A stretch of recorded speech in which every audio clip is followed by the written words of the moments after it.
નમસ્કાર ખેડૂત મિત્રો, સ્વાગત છે તમારો અમારી યુટ્યુબ ચેનલની અંદર. મિત્રો, આજે ઊંઝા માર્કેટ યાર્ડના બજાર ભાવની વાત કરીશું.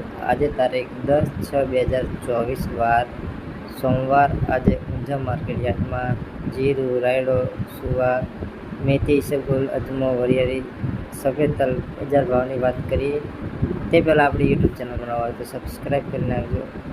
તો આગળ વાત કરીએ મિત્રો, જીરુના બજાર ભાવ 4725થી 5960 રૂપિયા, રાયડો 1106થી 1205 રૂપિયા, સુવાના બજાર ભાવ 1100થી 2050 રૂપિયા, મેથીની વાત કરીએ તો 1140થી 1140 રૂપિયા, ઇસબગુલ 2400થી 3075 રૂપિયા, અજમાના બજાર ભાવ 1516થી 3012 રૂપિયા, વરિયાળી 800થી 4600 રૂપિયા, સફેદ